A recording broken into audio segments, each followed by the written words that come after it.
नमस्कार, मैं रिया और आप देख रहे हैं डॉक्टर साहिब। आज हमारे साथ जाने माने बिहार के डायबिटीज रोग विशेषज्ञ मौजूद है doctor Manoj Kumar Sinha. Doctor Sahib new Gardiner hospital के डायरेक्टर हैं। तो डॉक्टर साहब, बहुत बहुत स्वागत है आपका हमारे चैनल में।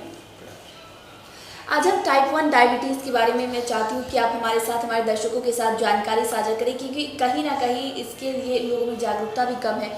तो मैं चाहती हूँ कि इसके बारे में आप कुछ बताएं। यूजुअली टाइप 1 डायबिटीज़ कॉमनली हम लोग देखते हैं कि वो बच्चों में होता है, और ऐसा नहीं है कि ये मैक्सिमम मतलब होता है बच्चों में, लेकिन कई बार ये एडल्ट स्टेट में भी टाइप 1 डायबिटीज़ होने की संभावना होती है। टाइप 1 डायबिटीज़ जो बच्चों में होता है वो एक बहुत ही टिपिकल चीज़ उसमें होता है कि जो बीटा सेल जो इंसुलिन रिलीज़ करता है, जो हमारे बॉडी में इंसुलिन बनाता है, इस कंडीशन में वो बीटा सेल बिल्कुल ही नहीं रहता है, और आइदर डिस्ट्रॉय हो जाता है due to some infection, just like कोई वायरल इन्फेक्शन, चिकन पॉक्स और चलते हैं, या बच्चे में वो डेवलप होते ही। तो इस कंडीशन में इंसुलिन का सिक्रेशन इसमें बिल्कुल नहीं रहता है, और जब इंसुलिन का सिक्रेशन नहीं होता है तो इसका एक और एक मात्र इलाज होता है कि इंसुलिन। यूजुअली देखा जाता है कि खासकर जो बच्चों में हो जाता है, तो वो छोटे छोटे बच्चों में होता है, वो 1 साल 6 साल 6 महीना, वो सारे बच्चों में नज़र आते हैं। तो इस कंडीशन में सबसे प्रॉब्लम होता है बच्चे के साथ साथ उनके पेरेंट्स को भी काउंसलिंग करना है, क्योंकि इसका ट्रीटमेंट सिर्फ इंसुलिन है। और जैसे ही हम लोग बताते हैं पेशेंट के अटेंडेंट को कि इसमें इंसुलिन ही इलाज है, वो बहुत ही कंफ्यूज हो जाते हैं, और फिर इधर उधर जाकर डॉक्टर्स के पास कहीं जाकर अपना समय बर्बाद करते हैं और ड्रग छोड़ देते हैं। तो प्रॉब्लम ये होता है कि उस कंडीशन में बच्चे को जो उसका जो सिस्टम्स होते हैं, जितने भी, चाहे वो आँख का हो, किडनी का हो, हार्ट का, वो धीरे धीरे डैमेज होने लगता है। तो इसीलिए मेरा सभी से आग्रह है, सभी पेरेंट्स से, कि जब आपका टाइप 1 डायबिटीज़ डेवलप हो जाता है तो बिना ये सोचे हुए कि इसका क्या अलग दूसरा ऑप्शन है, उसका सिर्फ और सिर्फ इसका ऑप्शन इंसुलिन है। क्योंकि इंसुलिन ही आपके बॉडी में नहीं बन रहा है, तो नेचुरली कि उसके लिए आपको बाहर से ही इंसुलिन लेना पड़ेगा। तो समय बर्बाद ना करके अपने पेरेंट्स को चाहिए कि अपने बच्चों को इंसुलिन दें। और टाइप 1 डायबिटीज़ का इंसुलिन के अलावा जो सबसे इम्पॉर्टेंट चीज़ होता है SMPG, जो सेल्फ ब्लड ग्लूकोज मॉनिटरिंग। तो उसमें आप बच्चे को भी और खुद भी, ये पेरेंट्स भी, वो उसको कहें, गाइड करें कि हर बार उसका जो है वो शुगर जो है वो टेस्ट करें।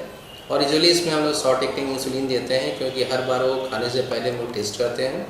यूजुअली इस कंडीशन में हम लोग 4 से 5 बार मिनिमम शुगर टेस्ट करते हैं, स्पेशली बिफोर मील। इससे फ़ायदा ये होता है कि उसके अकॉर्डिंगली जितना शुगर होता है उसके हिसाब से हम लोग इंसुलिन का डोज जो है घटाते हैं, बढ़ाते हैं, या उसको उसी कंडीशन में देते हैं। अगर SMPG हम नहीं करेंगे, ब्लड शुगर नहीं करेंगे, तो कई बार देखेंगे कि इंसुलिन बच्चे को बढ़ा और बच्चे को हाइपोज हो गया, क्योंकि इसमें शुगर का फ्लक्चुएशंस बहुत ज़्यादा होता है। और दूसरा जो इसमें सबसे मुश्किल वाली बात ये होती है कि बच्चों को वो हम लोग टाइट कंट्रोल खाने का नहीं रख सकते, क्योंकि बच्चे हैं, उनके कभी भी मन कुछ भी खाने को कर सकता है, तो उस पर ध्यान देना पड़ेगा।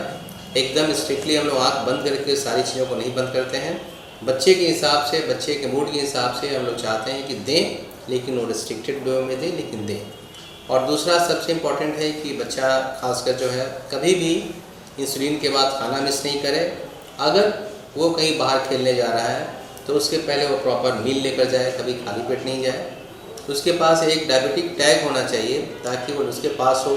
तो ये कई बार होता है कि इसमें इंसुलिन के बाद हाइपोज का टेंडेंसी होता है, बच्चा अचानक बेहोश होता है। तो जहाँ भी टैग रहेगा, तो चाहे स्कूल हो, बाहर हो, पता चल जाएगा उसको, जो भी देखेगा कि इसे टाइप 1 डायबिटीज़ है, इंसुलिन पड़ा हुआ है, इसे चलते हाइपोज हुआ है, उसे कुछ मीठा देगा, चीनी देगा, जिसके चलते बच्चा तुरंत रिकवरी स्टेट में है। अदरवाइज़ प्रॉब्लम पड़ने की संभावना ज़्यादा होती है। जैसा कि आपने इंसुलिन के बारे में बताया, तो बच्चों को देने वाला इंसुलिन और बड़ों में दिया जाने वाला इंसुलिन, ये अलग होता है या सेम होता है? नहीं, इंसुलिन वही होता है जो हम एडल्ट को देते हैं, लेकिन इसमें शॉर्ट एक्टिंग इंसुलिन जो भी देना चाहते हैं हम लोग, क्योंकि वो थोड़ी थोड़ी देर के अंतराल पे पड़ता है। लॉन्ग एक्टिंग देने से प्रॉब्लम ये होता है कि बीच में अगर हाइपोज हो जाता है, तो फिर आपको उसको वापस उसमें हाइपोग्लाइसेमिया को कम करने में बहुत मुश्किल आता है। तो शॉर्ट एक्टिंग हम लोग देते हैं, तो हर बार शुगर टेस्ट करके देखते हैं, उसके अकॉर्डिंगली हम लोग देते हैं कि इंसुलिन का काम 4-5 घंटा तक चलता है एक डोज में, तो वो ज़्यादा बेटर कंट्रोल होता है। सबसे इम्पोर्टेंट जो टाइप 1 डायबिटीज़ में होता है कि इसमें अगर बच्चा किसी तरह से कोई उसको सर्दी, खांसी, बुखार, इन्फेक्शन होता है, तो ज़रूर निश्चित रूप से डॉक्टर से मिल करके अपने इन्फेक्शन को कंट्रोल कराएं। अदरवाइज़ बच्चे को जो होता है इसमें डायबिटिक कीटोसिस होने का चांसेस, कीटोन बॉडी बनता है, वो ज़्यादा खतरनाक हो जाता है। तो वो ध्यान देना चाहिए कि वो चीज़ वो ना हो पाए। तो शुक्रिया डॉक्टर साहब, जो आपने टाइप 1 डायबिटीज़ के बारे में हमारे साथ जानकारी साझा की, उसके लिए बहुत बहुत शुक्रिया। Thank you. तो आप डॉक्टर मनोज कुमार सिन्हा को सुन रहे थे, जिन्होंने बच्चों में होने वाले टाइप 1 डायबिटीज़ के बारे में हमारे साथ जानकारी साझा की है।